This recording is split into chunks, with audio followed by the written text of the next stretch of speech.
Now we are going to read together the text King Solomon's Mines. King Solomon's Mines, 1885, is a very interesting and important novel by British novelist and agriculturist Sir Henry Rider Haggard. Sir Henry Rider Haggard was a British novelist. He was born in 1856 and died after leading a very full, industrious, eventful, as well as successful life. In fact, he died in 1925 along with MacDonald, Morris, and even to some extent Arnold Stevenson. Now, Henry Rider Haggard was one of the pioneers of a genre that is called the lost world fiction. Lost world fiction means fiction about places, planets, countries, and so on and so forth that have not been touched by time, that has been forgotten by time. In fact, along with his other illustrious contemporaries, Sir Henry Rider Haggard played a very important part in orchestrating a revival of romance in opposition to the sway of domestic realism. Now, Haggard has set many of his novels in Africa, the dark continent that he had visited and stayed for a long time as a secretary to the then governor of Natal, Sir Bulwer. He had been a master of the high courts over there.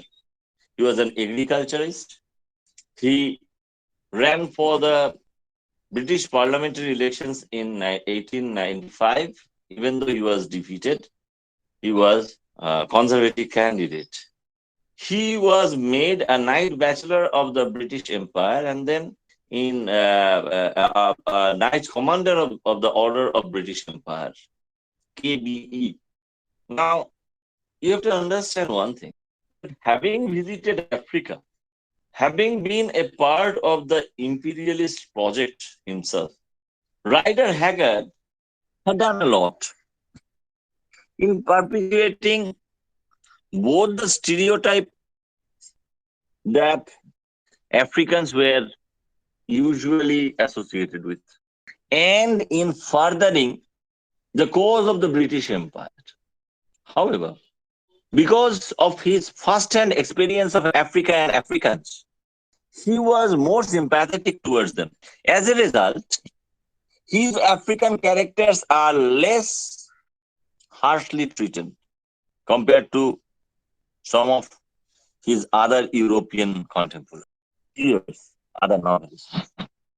Now, King Solomon's Mines came after two unsuccessful novels in 1885.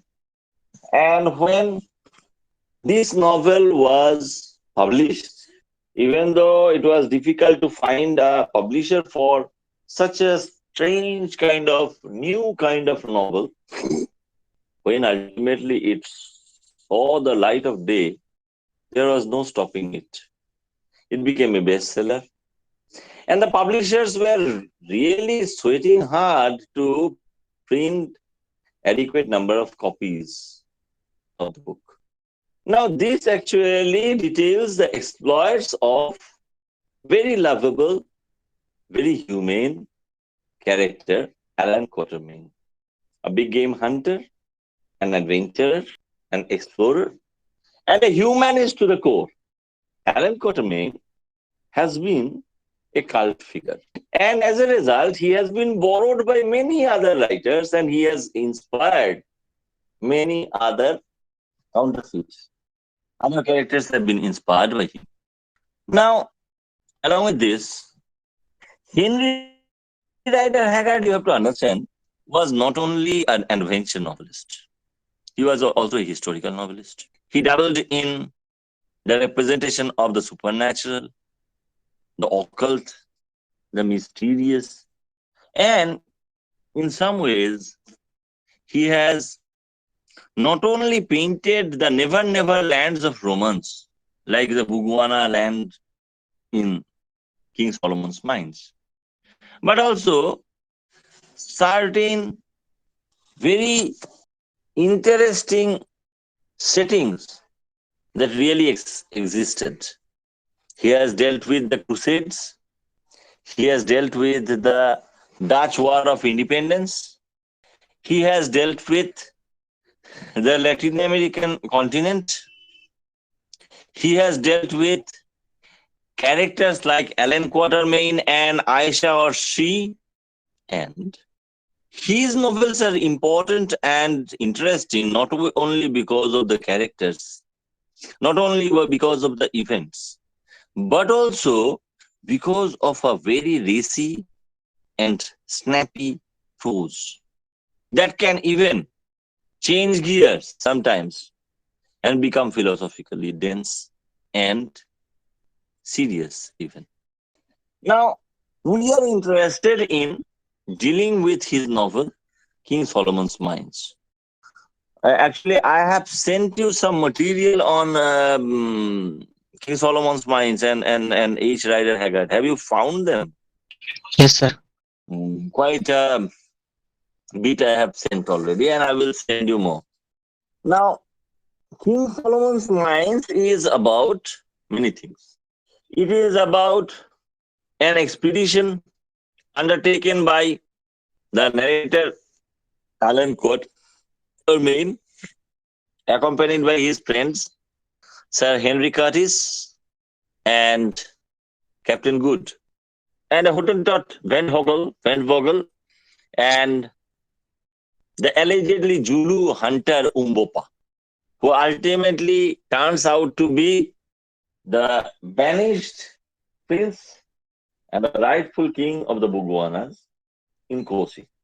They actually make a trip, primarily not in search of treasure, but in search of Sir Henry Curtis's long lost brother, who was once seen quite a number of years ago, living for the uncharted, unexplored parts of the African hinterland across a desert.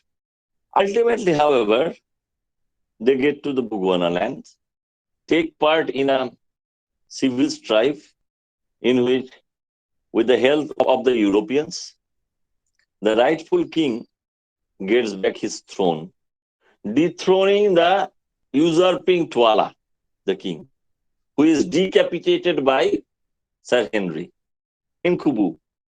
Now, if you really want to read this novel, you have to know the names, the African names of these characters.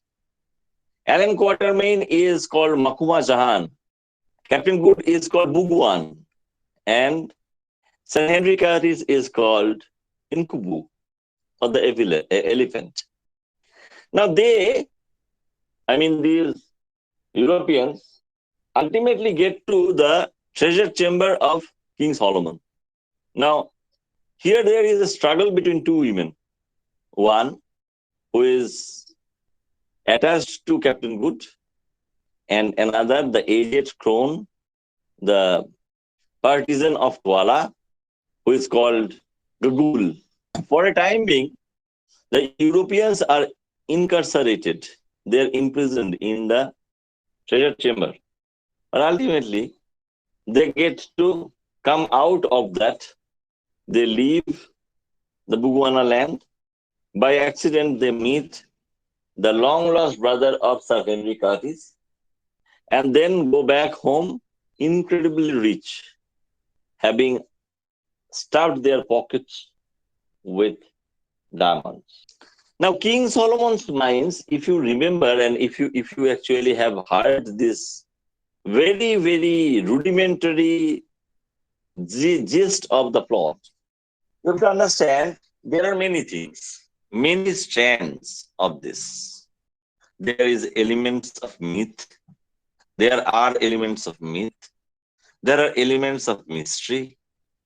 There are elements of the treasure hunt fiction. there is also a kind of a quest narrative for a place, for a person, and for untold wealth.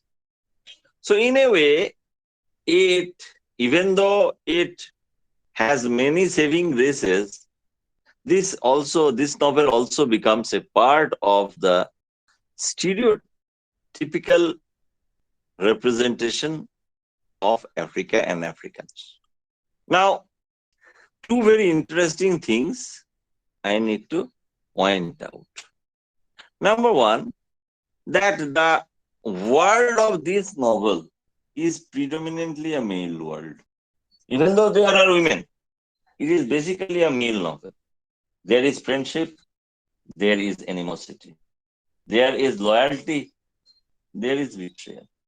Now, all the time, we have to understand, we tend to see, like Chandar Pahar by Vibhuti Bhushan, we tend to see a very, very dangerous and fascinating adventure in the making. So, I will recommend that you get acquainted with the story. I will obviously deal with the storyline later on in some further detail, and then obviously deal with the topics that I will find interesting for you. So, what we want to do is first to give you some idea of King Solomon. Who was King Solomon? If you read the Old Testament of the Bible, you will come across King Solomon, who, like very many other mythical kings across the world, Harun al-Rashid is there, then Bali is there. Now, King Solomon is a pseudo-mythical monarch who lived and ruled in the antiquity, whose reign was considered to be like a Ram Rajotto or Ram Rajya, because King Solomon was both wise and powerful, very rich and very generous. So a paragon was he. And the story of King Solomon's mines, the story of King Solomon's wealth has always been associated with Africa. In fact, it is one of the stories that has led many Europeans to go across the seas to the African shore. Later on, people like Edgar Rice Burroughs, people like Rudyard Kipling, they also tried to deal with the same kind of setting in their novels. But what actually distinguishes Rider Haggard's novels from others is the keenness of observation and the honesty of outlook that the narrator of Haggard's novels seem to possess. All of them. Now, we have to understand another thing, that Alan Quatermain does not appear only in this particular novel. Alan Quatermain appears in many other novels. Alan and the Holy Flower, Alan Quatermain, Nada la Lily, Mary, and so on and so forth. Alan and she. So you will see that this novel is a very, very interesting read. So I hope you guys will find it interesting. It is a treasure hunt fiction. It is a lost world fiction. It is also a fiction about friendship and loyalty, as I have told you.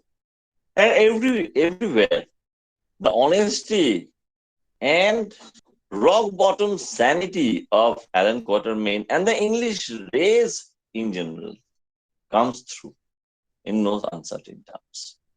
So, with this, I come to the end of the brief introduction to both H. Rider Haggard and King Solomon's Mines. From tomorrow, we are going to deal with the story first, and then obviously talk about the topics.